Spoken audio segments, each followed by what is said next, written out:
Those who have worked at Disney World, what behind the scenes stories do you have that the public doesn't see? NSFW. As a character, you are supposed to throw up in your mask if you are sick. Taking it off is not an option. You cover one eye with your hand and raise the other arm in the air to alert maintenance that you are not well.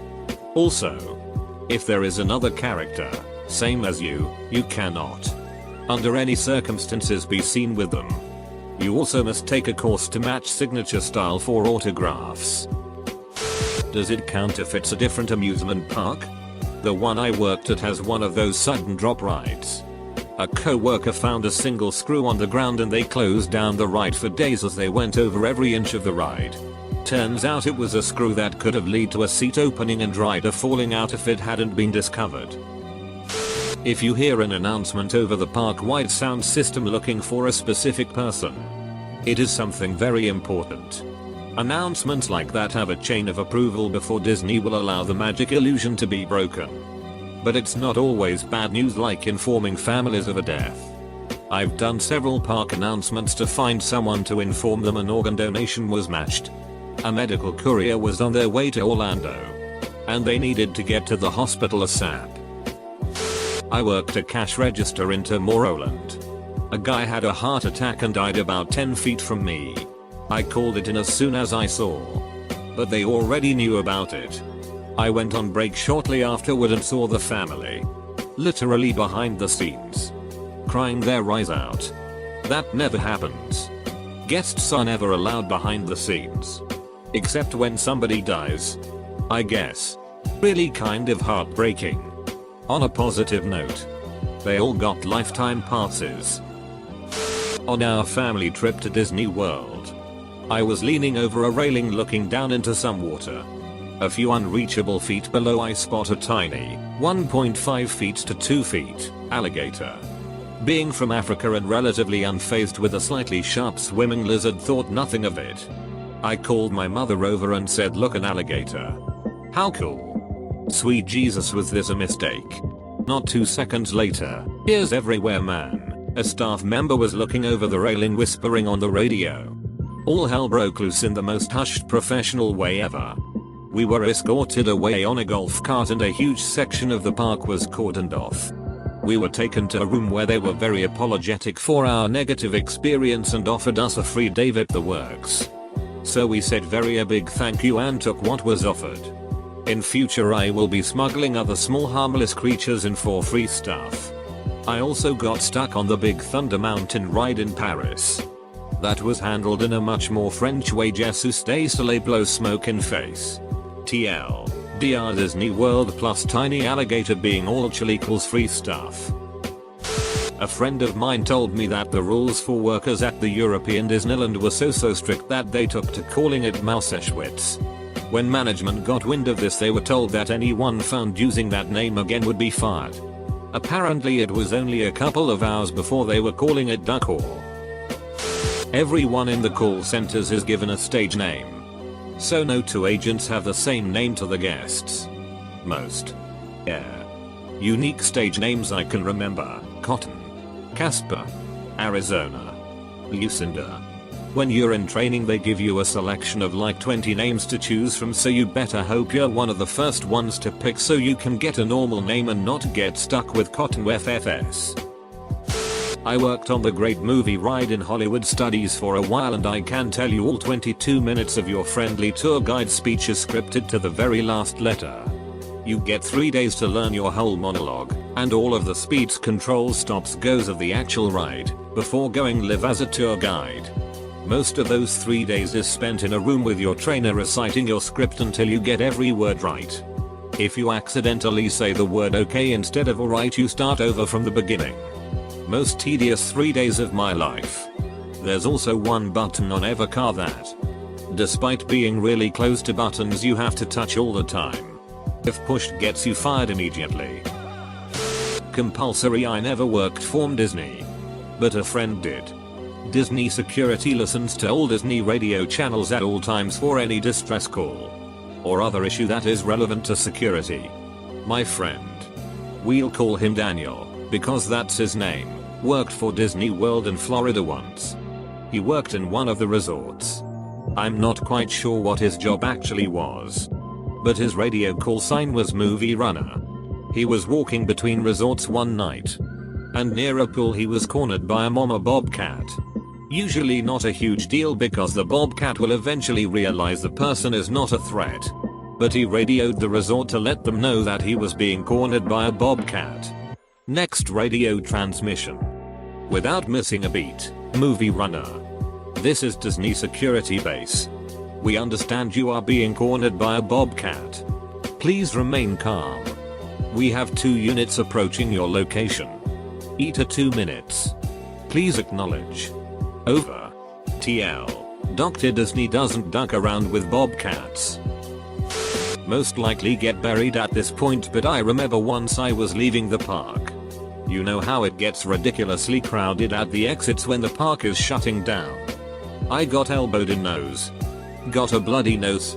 All of a sudden the staff swooped in and took me to the underground tunnels, then to a golf cart that brought us to our car. Definitely a quick exit. Not an employee.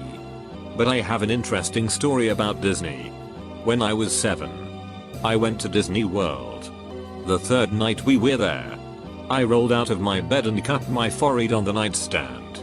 My mom came over to comfort me, not knowing I was bleeding quite profusely. She turned the light on when I wouldn't stop crying. She said it looked like a murder had taken place. Paramedics were called and the room was swarming with what I can only assume were Disney employees. After I was evaluated and patched up, I was taken to the gift shop around 2 AM with my mom and an employee. I got to choose 3 toys at no cost to my family. It was pretty incredible to be in the completely abandoned gift shop and being told I could have anything. When we returned back to the room 25 minutes later, all the blood was cleaned up. Guardrails were put on my bed, and a large basket of candy and other sweets were left on a table. Disney doesn't play around with customer service. Just moved back from doing a Disney college program. If you see someone working at Disney has a name tag with their college on it, they are doing it also. I was an international rep, as are about 1/3 of the people living there. Adding to the orgy context, we learned that a lot of the American girls there liked foreign guys.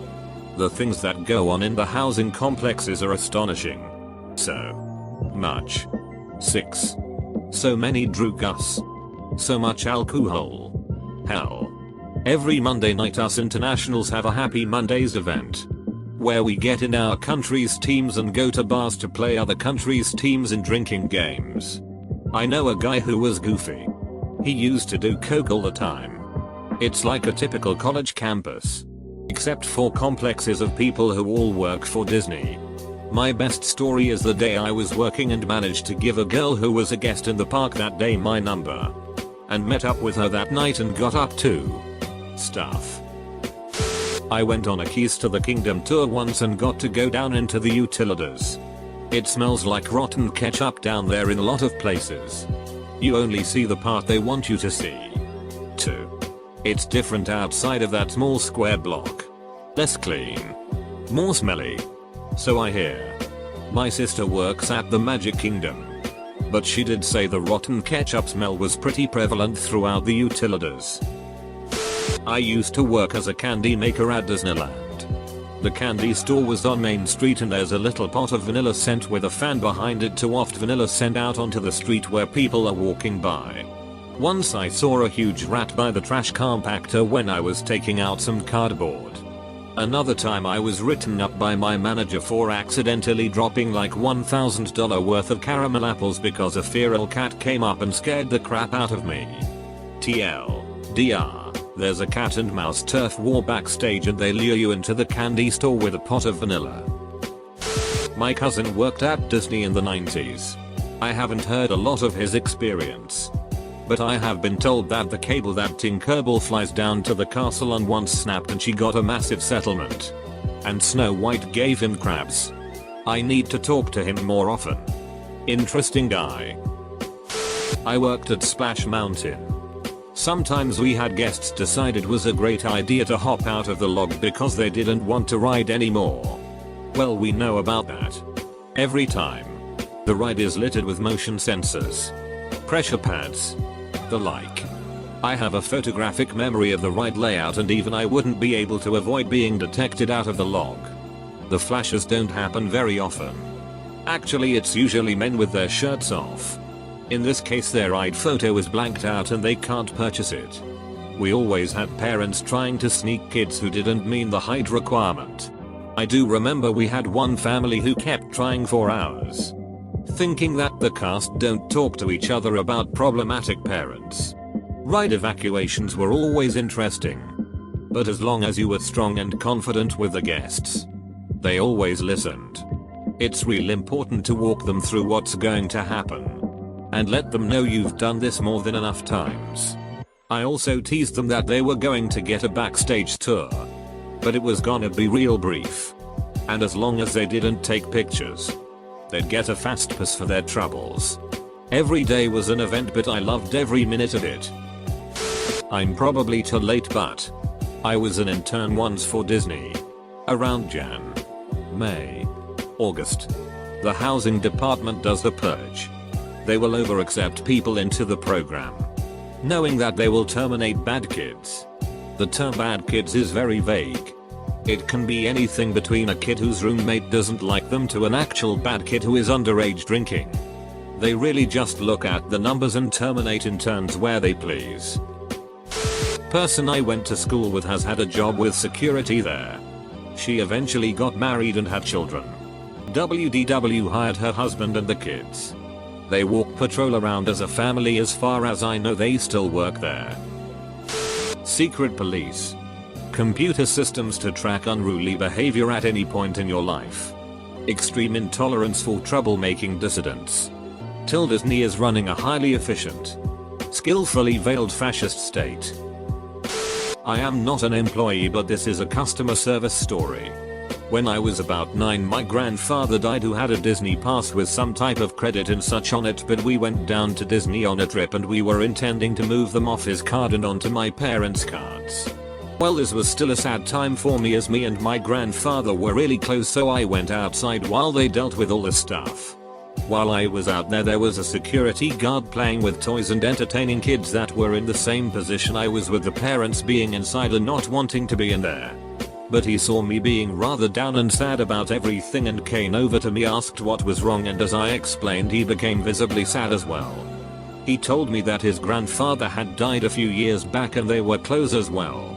He gave me a few pins that were like the special ones with the little silver Mickey head on then, and said he would get my family into the special area in Epcot to watch the fireworks.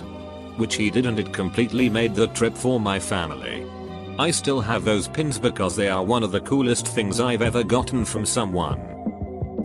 So one thing I gather from this thread is that guests in the park are watched constantly. Is it accurate to assume that if I'm in a restroom stall and run out of toilet paper, a hand in a Mickey Mouse glove will instantly reach under the door offering a fresh roll? My dad worked at Disney in college. He drove the ferry boat in the Magic Kingdom, I believe. Anyway, one day he was walking around the park and saw some woman kicking the Cinderella castle. He took her aside to reprimand her, and she told him a brick had come loose and she was just replacing it. When he informed her that the bricks are painted onto the castle, she threatened a lawsuit for injury to her foot. My dad worked at Disneyland and one of his jobs was a diver on Jungle Cruise. Basically, they'd swim along the boat's path and clear debris check for any issues.